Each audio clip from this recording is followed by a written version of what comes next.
আসসালামু আলাইকুম রহমতুল্লাহি ওয়া বারাকাতুহু। প্রিয় দর্শক, আজকে মাথা পাগল করা কিছু সংবাদ দেব আপনাদেরকে। যে খবরগুলি আপনারা শুনে কেমন লাগবে আমি ঠিক বুঝতে পারছি না। আজকে এমন কিছু কাজ করেছি ইরান, মাথা খারাপ করা কিছু কাজ করে বসেছে ইরান। আমাদের যদিও মনটা আজকে অনেক হালকা লাগছে, কিন্তু মার্কিনীদের এবং মার্কিন প্রেসিডেন্ট ডোনাল্ড ট্রাম্পের কেমন লাগছে সে বিষয়টা কিন্তু জানতে খুব ইচ্ছে করবে, আমার নয় শুধু আপনাদেরও। দর্শক, আমাদের চ্যানেল যারা সাবস্ক্রাইব করেছেন তাদেরকে অসংখ্য ধন্যবাদ, এবং ইতিমধ্যে যারা সাবস্ক্রাইব করেননি তাদেরকে অনেক অনেক রিকোয়েস্ট করছি যে আপনারা চ্যানেলে সাবস্ক্রাইব করুন, কারণ যুদ্ধের একদম আপডেট তথ্য পেতে আমাদের চ্যানেলটি সাবস্ক্রাইব করে আমাদের সঙ্গে থাকুন। দর্শক, এবার চলে যাচ্ছি সংবাদ বুলেটিনে। আইআইজিসির মুখপাত্র ইব্রাহিম জুলফিকারের বক্তব্যে উঠে এসেছে কুয়েতের একটি ঘাঁটি এবং দুবাই দুটো ঘাঁটিতে চালানো আক্রমণের চাঞ্চল্যকর তথ্য। এবার যুদ্ধ শুধু মাটিতে নয়, শুরু হয়েছে ডিজিটাল ওয়ার্ল্ডেও। অত্যন্ত গোপনীয় এবং চাঞ্চল্যকর 375 টেরাবাইট মারাত্মক তথ্য চুরির ঘটনা প্রকাশ করেছে ইরানের একটি হ্যাকার সংগঠন। দর্শক, এই মুহূর্তে ইরান যুদ্ধ নিয়ে দর কষাকষি চলছে ডোনাল্ড ট্রাম্প এবং রাশিয়ার প্রেসিডেন্ট পুতিনের সাথেও। দর্শক, এবার আমরা চলে যাই সংবাদের একটু বিশ্লেষণে। প্রথম, আপনাদেরকে আমি একটা কথা বলে একটু রিপিট করছি। এর আগে আমি যে এপিসোডটা আপনাদের জন্য করেছিলাম সেখানে আমি বলেছিলাম যে কুয়েতের খুব কাছে একটা কুয়েতের দ্বীপ আছে, ববিয়ান দ্বীপ, যে দ্বীপে মার্কিন বাহিনী গোপনে, অত্যন্ত গোপনে প্রায় 10,000-এর অধিক বা এর কাছাকাছি সেনাবাহিনী, যেটাকে বলা হচ্ছে অত্যন্ত ডেল্টা ফোর্স বা মারাত্মক কমান্ডো, তাদেরকে সেখানে জড়ো করেছে যে কোনো মুহূর্তে ইরানের খাত দ্বীপে আক্রমণ করার জন্য বা সেটা দখল নেওয়ার জন্য। এই খবরটি ইরান জানতে পেরে, গোয়েন্দা তথ্য মাধ্যমে ইরানরা জানতে পেরে আকস্মিক সেখানে মিসাইল হামলা করে বসে। মিসাইল হামলার এত তীব্রতা ছিল যে সেখানে অনেক সেনাবাহিনী কিন্তু, অর্থাৎ মার্কিন অনেক সেনা সেখানে হতাহত হয়।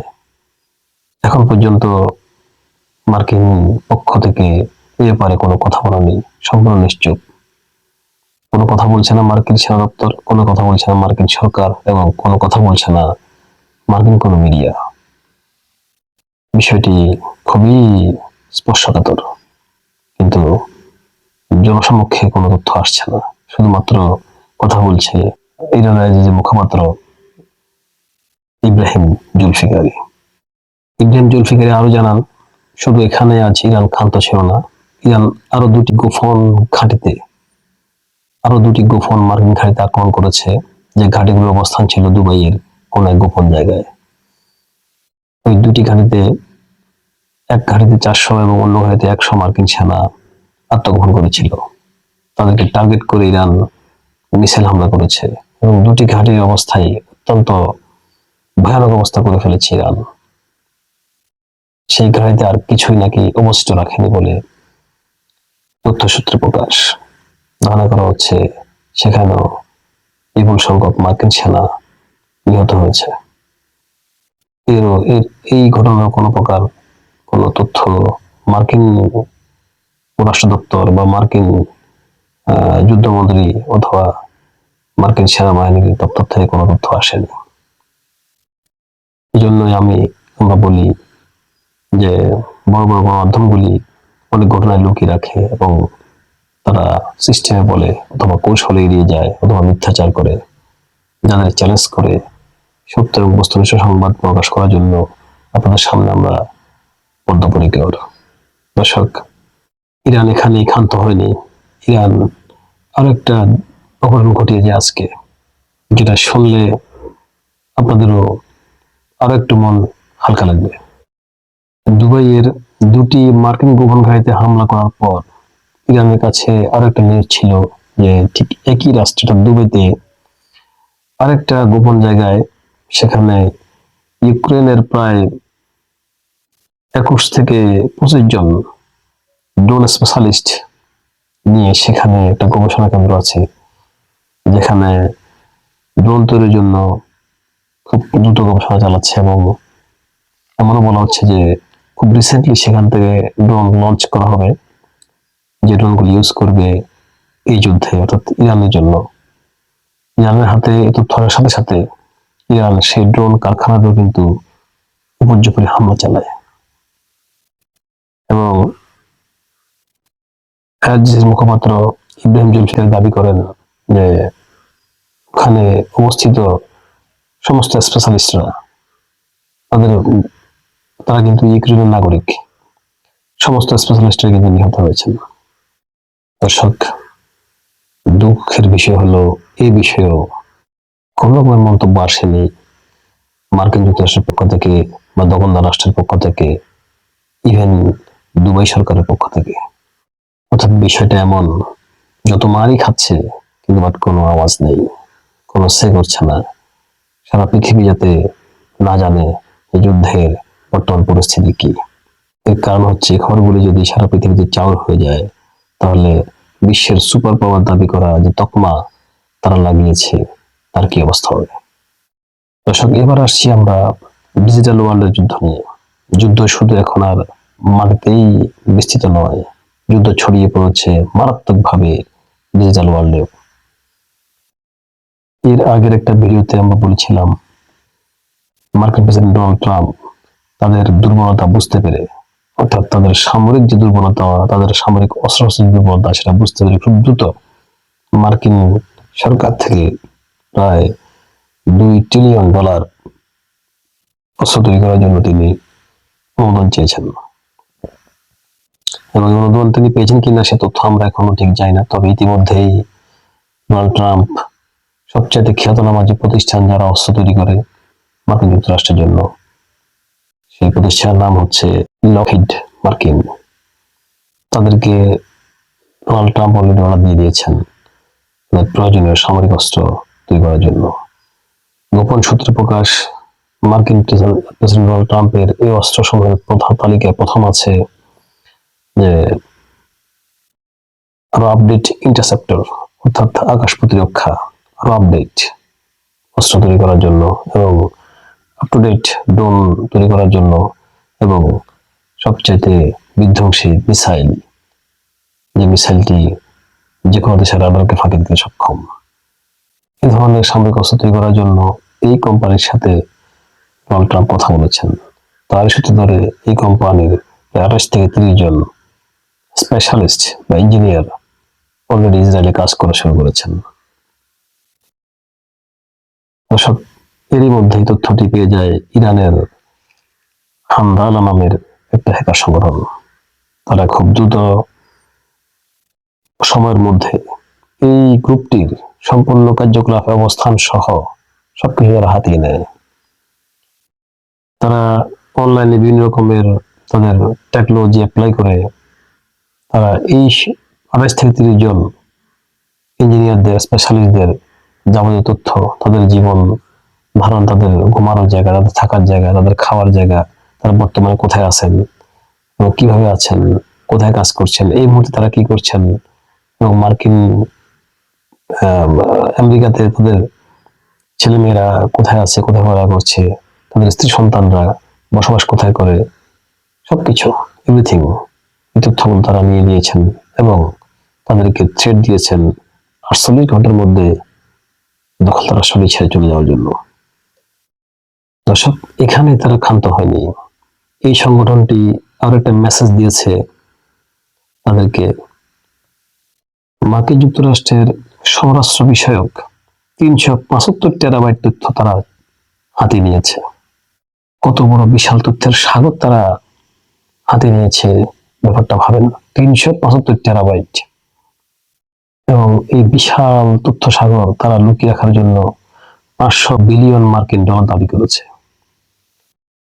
তাদের যদি দাবি পূরণ না করে তাহলে তারা এই তথ্যগুলি মার্কিন যুক্তরাষ্ট্রের শত্রুপক্ষের কাছে দিয়ে দিবে। দর্শক, আমার কাছে মনে হচ্ছে এই যুদ্ধের এই মুহূর্তে সবচেয়ে বড় বিজয় হচ্ছে ইরানের এই ডিজিটাল ওয়ার্ল্ডের মারাত্মক আক্রমণটা। আপনারা কি মনে করেন? আমি আমার সাথে আপনারা যদি একমত হন তাহলে কমেন্টে জানান। দর্শক, এই যে বিষয়টা, এটা যে কত বড় একটা ধ্বংস ডেকে আনবে মার্কিন যুক্তরাষ্ট্রের জন্য, হয়তোবা সেটা পরিমাপ করা খুবই কঠিন। আমাদের আফসোস হচ্ছে মার্কিন যুক্তরাষ্ট্রের জন্য, আসলে এই যুদ্ধে ট্রাম্পের উচিত ছিল তার যুদ্ধে নামার পূর্বে তার কিছু কিছু এক্সপার্ট অভিজ্ঞ জেনারেলরা কিন্তু তাকে নিষেধ করেছেন। তার উচিত ছিল তাদের নিষেধটাকে মূল্যায়ন করা। অন্যদিকে ডোনাল্ড ট্রাম্প তার চেষ্টা চালিয়ে যাচ্ছেন। ইতিমধ্যে তিনি যুদ্ধ বন্ধের জন্য বা যুদ্ধ থেকে সরে আসার জন্য ডোনাল্ড ট্রাম্প রাশিয়ার প্রেসিডেন্ট পুতিনের সাথে দর কষাকষি শুরু করেছেন এই ইরান যুদ্ধ নিয়ে, এবং তিনি পুতিনকে বলেছেন যে রাশিয়ার তেল বাজারে আবার বিক্রি করতে পারবে যদি ইরানকে আমেরিকা দেওয়া শর্তগুলি মানিয়ে নেয়, অথবা ইরানকে সেটা মানতে বাধ্য করে রাশিয়া। জবাবে পুতিন কি বলেছেন শুনবেন। পুতিন বলেছে যে রাশিয়া বাজারে তেল বিক্রি করছেই এবং তার কোনো সমস্যা হচ্ছে না, এবং রাশিয়া তেল বিক্রিতে আগের চাইতে এখন বর্তমানে অনেক ভালো আছে। এবার বলছেন যে পুতিন চাচার মাইল কেমন হতে পারে। আমি দর্শকদের উদ্দেশ্যে বলছি, প্রিয় দর্শক, বোঝেন যে পুতিন কেমন মাইটটা দিয়েছে কৌশলে, কথার মাধ্যমে। অপরদিকে ইরানিয়ান পররাষ্ট্র দপ্তরও কিন্তু আমেরিকা তাদের কৌশল চালিয়ে যাচ্ছে। ইতিমধ্যে ইরানকেও কিন্তু নিষেধাজ্ঞা দিয়ে প্রস্তাব দিয়েছে ইরানের উপর থেকে সকল স্যাংশন তুলে নেওয়া হবে, এবং ইরান যদি আমেরিকাকে এখন চাহিদা মতো তেল সাপ্লাই দেয়, ইরান বলেছে যে আমাদের স্যাংশন নিয়ে আমরা দিন পর্যন্ত টিকে আছি, স্যাংশন নিয়ে আমাদের মাথা ব্যথা নেই, তবে এই মুহূর্তে ইরান বাজার অতিরিক্ত তেল ছাড়ার মতো ব্যবস্থাপনা ইরানের হাতে নেই, এবং ইরান চাহিদার মতো তেল উৎপন্ন করতে পারছে না। ইরান চাইলেও বাজারে তার বেশি তেল বিক্রি করতে পারবে না। দর্শক, বিষয়গুলো আসলে শুনে আমার নিজের হাসি পাচ্ছে। আপনাদের কেমন লাগছে এটা মন্তব্য আমাদের কমেন্টে জানাবেন। সর্বশেষ যে কথাটি বলবো, এটা দিয়ে আমি আজকের এই সেশনটা শেষ করব। গতকাল ডোনাল্ড ট্রাম্পের মুখ ফসকে একটা সত্য কথা বের হয়ে গেছে। সেটা হলো ইউএস জেনারেল ফোর্ড যে জাহাজটি এসেছিল, মার্কিন একটা অহংকার, এই জাহাজটি যেখানে অলরেডি এই জাহাজটি গ্রিসের উপকূলে এখন আছে, সেটাকে মেরামত করে নিয়ে গেছে। কারণ বলা হয়েছিল লন্ডি থেকে এই ভয়াবহ নদীতে একটা আগুন ধরে যায়, এবং সে আগুনটি প্রায় 1 সপ্তাহ পর্যন্ত নেভানোর জন্য সময় নিয়েছে। ফলশ্রুতিতে যে সমস্ত ক্ষয়ক্ষতিগুলি হয়েছে তা সারানোর জন্য এই জেনারেল ফোর্ডকে গ্রিসের উপকণ্ঠে নিয়ে যাওয়া হয়েছে। এটা ছিল মার্কিন সরকারের ব্রিফিংস এর পূর্বে, কিন্তু গতকাল ডোনাল্ড ট্রাম্প হঠাৎ করে মুশফিককে বলে দিয়েছেন যে জেনারেল ফোর্ডকে ইরানিরা 17 দিক থেকে আক্রমণ করেছে। 1-2 দিক নয় দর্শক, 17 দিক থেকে আক্রমণ করেছে। এবার পরিস্থিতি একটু নিজে কল্পনা করে দেখুন যে জেনারেল ফোর্ডের মতো একটা রণতরী, এই তো বিশাল রণতরী, দানবের চেয়েও দানব, সে রণতরীকে ইরানরা 1 ইঞ্চিও ছাড় দেয়নি। কেমন শিক্ষা হয়েছে ওই রণতরীতে থাকা মার্কিন সেনাবাহিনীদের, যার জন্যই তারা পুনরায় যুদ্ধ করতে তারা রাজি হয়নি, এবং অনেকেই স্বেচ্ছায় সেনাবাহিনী থেকে অবসর নেবেন বলে গোপন তথ্য সূত্রে প্রকাশ। ডোনাল্ড ট্রাম্পের এই কথার মধ্যে দিয়ে বিশ্লেষকরা মনে করছেন মার্কিন যুক্তরাষ্ট্রের আরেকটি অহংকার ছিল আব্রাহাম লিঙ্কন। সেখানেও ইরান যে হিট করেছে, ইরানের পক্ষ থেকে তখন কিন্তু বলা হয়েছিল যে আব্রাহাম লিঙ্কনও কিন্তু মিসাইল হামলা করা হয়েছিল পক্ষ থেকে, বিশ্লেষকরা মনে করছেন ইরানের এই দাবিটাও কিন্তু সত্য ছিল। দর্শক, এরপরও মার্কিন বাহিনী কি সত্যি ইরানে তাদের কমান্ডো বাহিনী নামাবে? কি মনে করেন আপনারা? আপনার মন্তব্য আমাদের কমেন্টে দিন। চ্যানেলটি সাবস্ক্রাইব করুন। আপনাদের সাবস্ক্রিপশন এবং মন্তব্য পরবর্তী পরবর্তী নিউজ তৈরি করার জন্য আমাদেরকে উজ্জীবিত করে। ধন্যবাদ সবাইকে। ভালো থাকবেন সবাই।